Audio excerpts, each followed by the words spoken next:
The name of today's message is this: marked by his name. If you know that you are, tell somebody, I'm marked by his name. Yeah. We're going to get into this. We have communion today, and God has already moved. And so I'm gonna just give you what the Lord has given me and get out of your way so that we can move into the communion portion of our service. And I just wanted to sing a little bit of Trust Me, just to honor the gospel legend Richard Smallwood, who passed this life, but he left a great sound in the earth that will live on. Amen. Marked by his name. Family, we have stepped into this new year, and as we journey on into it, I just want to say something clearly and carefully. 2026 is a year, and I told some of you this Wednesday night who were here, it's a year that God has put his name on. It's a year God has put his name on. Now let me be clear, very clear from the start. God has always had his name on our lives. Okay? I want you to be clear. I don't want you to think there's anything mystical or special about 2026, that God all of a sudden, after all of these years, has decided to put his name on this one. No, those of us who are kingdom people and kingdom minded, we know God has always had his name on our lives, on our time. We understand this. We've lived this. We've trusted this. We've survived because of this. But what the Spirit has been impressing on me about this is a year where what has been known in heaven will now be witnessed on earth. This is not about God starting something new. It's about God revealing what he's already been doing. And alongside that, I sense strongly that there is an alignment that is taking place, a divine alignment that's taking place, not just in the world, but particularly in our ministry. Not noise, not confusion, alignment. And alignment is never accidental. Tell somebody, alignment is never accidental. It's intentional. Point number one, I'm going to move quickly through these. Point number one, God always put his name on his people. Numbers 6:27, look at it in your own time. It says, so shall they put my name upon the people of Israel, and I will bless them. God placing his name on something is not symbolic fluff. When he puts his name on something, it's not just happenstance. It's not symbolic fluff. It is ownership. It is authority. It is protection. It is intent. Isaiah 43:1. I have called you by my name. You are mine. Before anyone clapped for you, before anyone understood you, before anybody affirmed you, God already put his name on you. Some of us went through seasons where it felt like nobody saw us. Nobody supported us. Nobody stood with us. But heaven never lost track. So let me say this plainly. God does not wait for visibility to give validity. I'm going to move fast through this today, y'all. We've been marked. We've been marked. We've been named. We've been claimed. And the kingdom has always known what God has placed his name on. Point number two, there are seasons when God makes the invisible visible. Now here's where the shift happens. There are moments, and I'll go as far as calling them appointed moments. There are moments, appointed moments, when God says, now let them see it. Those of you who read your word, those of you who have been walking with the Lord, you know that there are appointed moments when God says, now let them see it. Joseph dreamed long before he ruled. Esther was queen long before she was revealed. David anointed long before he was announced. They were marked in private, but revealed in public.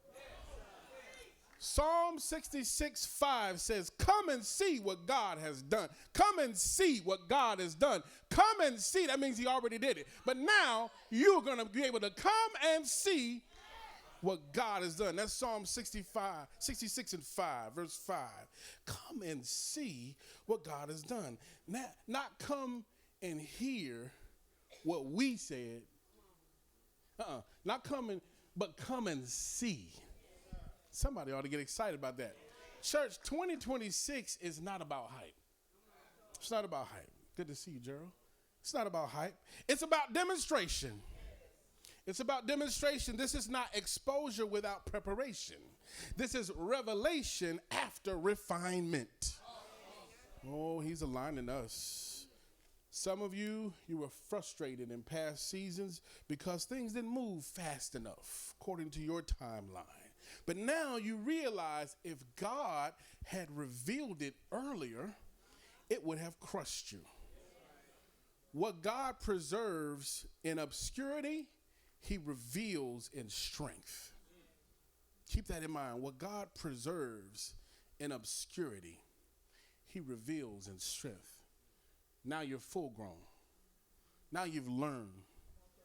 There were some things done in private, some mistakes made. Okay, I believe you've learned from them. I know you've learned from them. Now let's go public. He reveals strength after you have gone through storms that nobody knew about. Seemed like nobody was there for you. Picking up the phone, nobody seemed to notice. But it was building strength. It was building character, building integrity. It was letting you know that you really could do this. You really can make it through the storm. You really can strengthen your faith muscle. And now look, out of it, been revealed stronger because of the private storm that you went through, the private preparation. Before Pentecost, unity. That's what I'm trying to say to you. Before there was Pentecost, there was unity. And they all were on one accord, of one mind. Before victory over Amalek, there was alignment between Moses, Aaron, and Hur. Before the walls of Jericho fell, Israel moved in order. And the thing about alignment, it is obedience. And obedience to the outside is not always exciting. Be honest, sometimes to you it ain't exciting.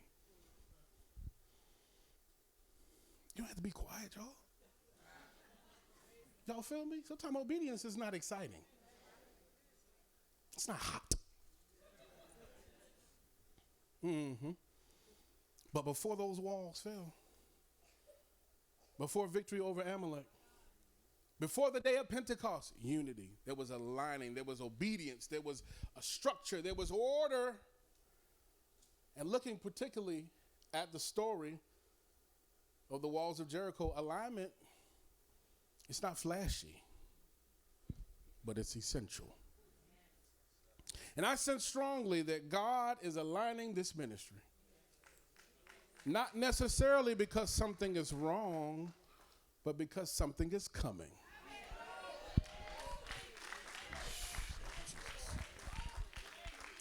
New Life, I told you Wednesday night, God said, I'm going to show you what happens when my name rests on your obedience. God told me to remind you today, I'm going to show you what happens when my name rests on your obedience. Let me remind you, God does not pour out fresh oil on misaligned structures. So alignment, what it does, can I say it again? God does not pour fresh oil on misaligned structures. Alignment, it clarifies roles. So I'm not in your lane, you're not in my lane. Alignment clarifies roles. Alignment heals friction. Alignment removes unnecessary weight. Alignment restores focus. What some people interpret as slowing down is actually God lining things up. Oh, glory. Because once alignment is complete, acceleration follows. God said, I'm going to show you. I got to remind you, he said, I'm going to show you what happens when my name rests on your obedience. Point number 4, when God puts his name on a year, witness follows. Matthew 5:16 says this. It says, let your light so shine before men that they may see your good works and glorify your Father in heaven. Notice this. The attention doesn't stop with us. Okay? This is for the Mr. and Miss Wonderfuls. Notice that the attention does not stop with us. Something I always wanted to say. Bianca, you remember this back in the 8th Avenue days, Deacon Mop Bucket. Since the doorknob, I always wanted to say that. Had to throw that in there. You know, this is for Deacon Mop Bucket. Since the doorknob. The attention don't stop with us. Thank you for picking up the mop bucket. Thank you for opening the door, twisting the doorknob. Thank you for passing out the programs. But that's your role. That's what you said God has asked you to do. We don't get certificates for those things. I don't get no special certificate for just being the pastor or playing the organ when I need to. You know, we were missing some musicians today, and I was getting some breakfast. And I knew one person was going to be missing. Then I remembered another person. And I told Bracy, I'm going to play today. I'm going to just play. I don't get no certificate for that. You don't get no certificate for stuff that you're supposed to do. So the attention don't stop with us. It passes through us. That's legacy. The attention don't stop with us. It passes through us. When God put his name on something, it's not just for blessing. It's for testimony. It's a responsibility when you receive a blessing. It's a responsibility on you. The onus is on you now to testify about said blessing. Joshua placed stones in the river so future generations would ask, what happened here?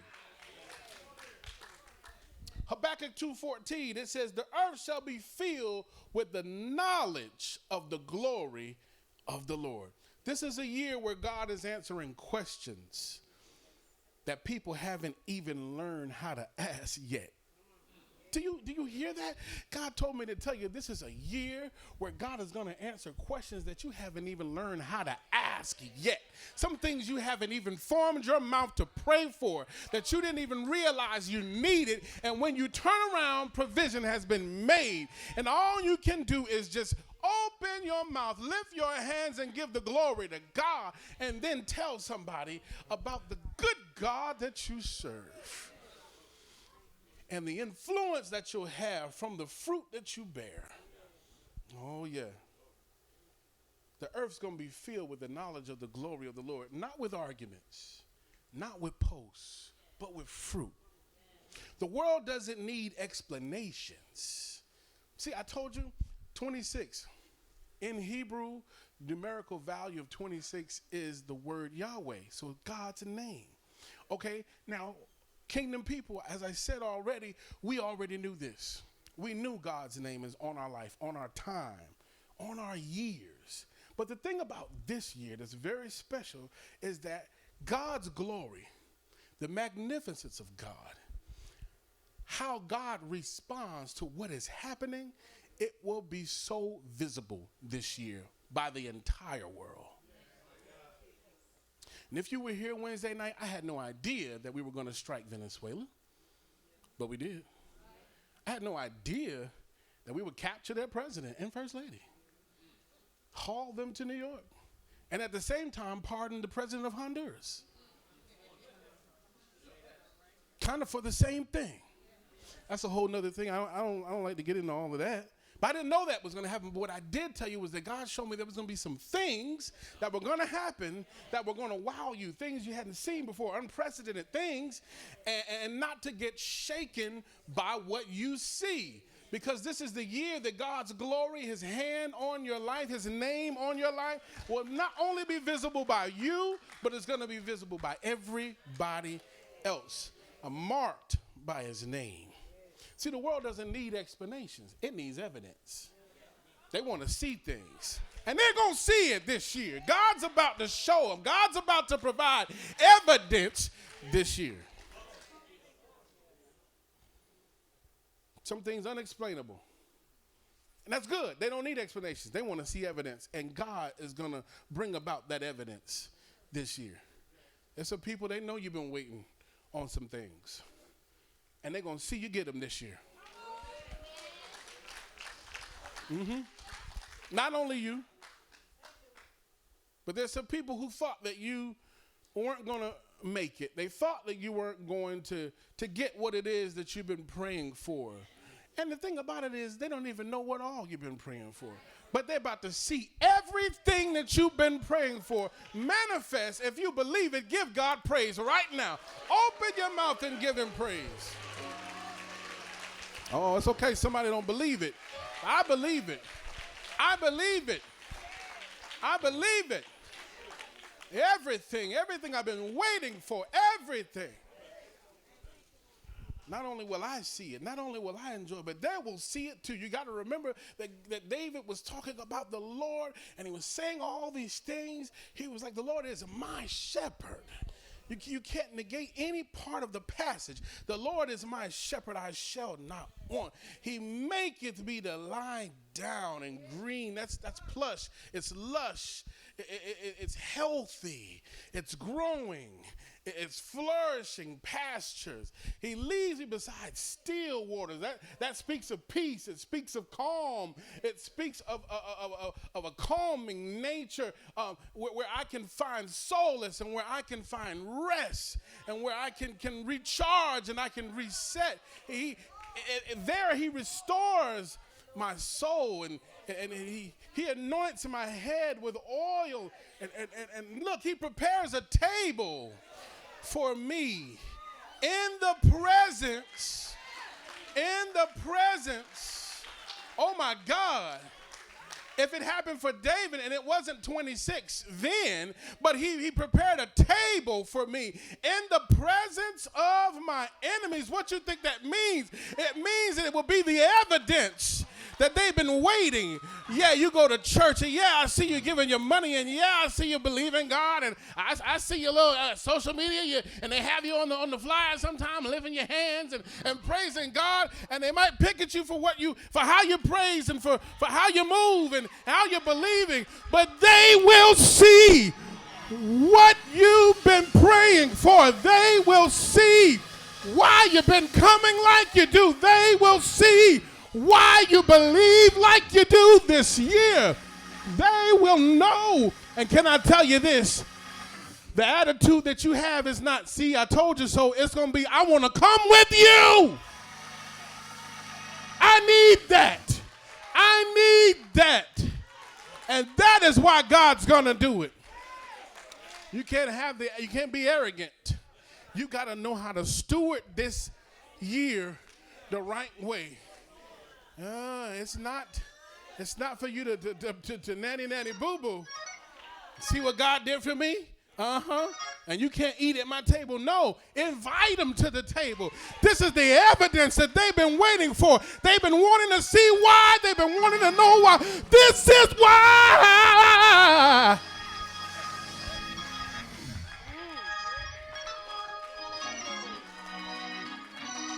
They've been talking about mortgage burning for so long, and they've been talking about this, and they've been talking about that. Well, see, they pretty much kind of know about new life. Because I remember one time they said that was going to be the only building that we were ever going to have. They kind of know not to mess with us. They kind of know that God's name is on this ministry. They know that the hand of God is on this ministry. They kind of know.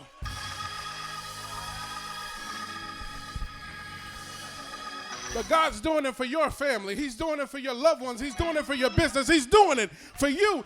There will be evidence. There will be demonstration like never before. If you believe it, give God praise right now. Take a moment and thank God for the demonstration. Thank God for the evidence. They will see. The songwriter said, all will see how great. All will see how great is our God. Hallelujah. But you got to know how to steward this season. You got to know what to do with it. You got to know it's not to get haughty. It's not to get arrogant. It's not to be boastful. Oh, man. But the evidence they've been waiting on, God's going to provide it this year. And so, again, I just want to remind you, our responsibility in a marked year, and tell somebody that's every year for me. When God puts his name on something, there's a responsibility that comes with it. So we are to stay aligned. Once you get in alignment, stay aligned. Do your best to stay aligned. Stay humble. Stay obedient. Stay focused. This is not the year to chase attention. Stay focused. Stay humble. Stay aligned. Stay obedient. It's not the year to get careless. Stay aligned. Stay humble. Stay focused. Stay obedient. It's not the year to put our name where God's name belongs. Stay humble. Stay aligned. Stay focused. Stay obedient. When God puts his name on it, we don't put ours on it. When God puts his name on it, we don't put ours on it. We steward this season with reverence. We steward this season not with arrogance, but with reverence, with gratitude, not entitlement, but with reverence, with honor, with integrity, with character, with obedience, focus, with gratitude, because you get an opportunity to know him.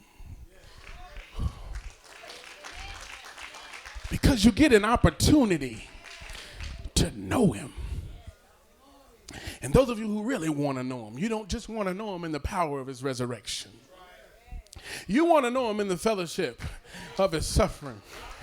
I want to know the full gambit. I want to know the whole gambit. God, I want to know you. I want to know you. I want to experience you, God. The highs and the lows. How you handle the highs and how you handle the lows and all the in-between. I want to know. I want to know. I get to know him. I'm so grateful that I get to know him. I get to know him. Anybody grateful you get to know? It's an honor. We used to sing a song, what a privilege and an honor to worship at your throne, to be called into your presence as your own. It's a privilege that I get to know him. I'm so grateful I get to know him. Elder Walker, people get on a bus and they don't know the driver. They get on a boat and don't know the captain. They get on the plane and don't know the captain. I've been walking through this life. I'm so glad I get to know Jesus. I get to know him. I get to know him, and he walks with me, and he talks with me, and he tells me I am his own. You get to know him.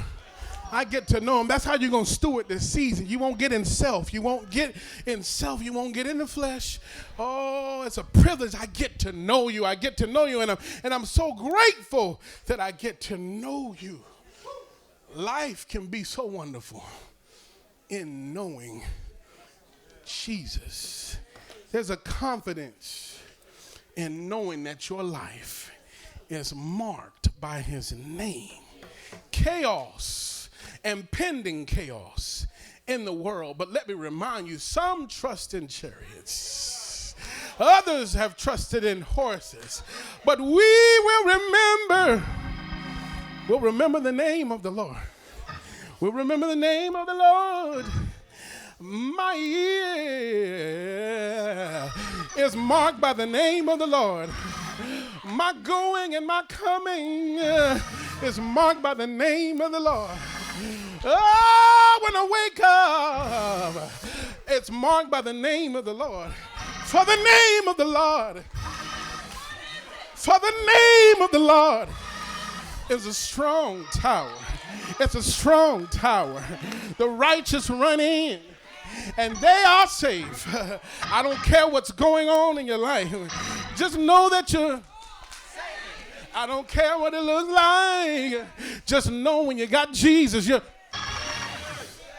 don't have to have all of it figured out, but you just need to know who you're going to trust with your present and your future. And when you do that, you are. We're about to move on into the communion portion of our service, but I dare anybody in here that knows that they have been marked by the name of the Lord, lift up your voice and give him praise. Come on and give him praise. Come on and give him praise. You're marked by the name of the Lord. He put his reputation on you. His reputation's on the line. His reputation's on the line. And he said, I'm with you always. He's Emmanuel. He's God with us. He's not going to let you fall. He's not going to let you stumble. God will hold you up by his mighty right hand. So fear not. Be strong in the Lord and in the power of his might. Your name, Lord Jesus, is on my life. Somebody say that with me. Your name is on my life. Your name is on my family. Your name is on my going and on my coming. That's why when I go and when I come, I'm blessed. I'm blessed in the city. I'm blessed in the field. I'm blessed. I'm blessed. Enemy should have took me out when he had a chance. He should have caught me when I was asleep. He should have caught me when I was in the blood of my sins. But yeah. Look at somebody and say, it's too late. Too late. I know too much about him. It's too late. It's too late now.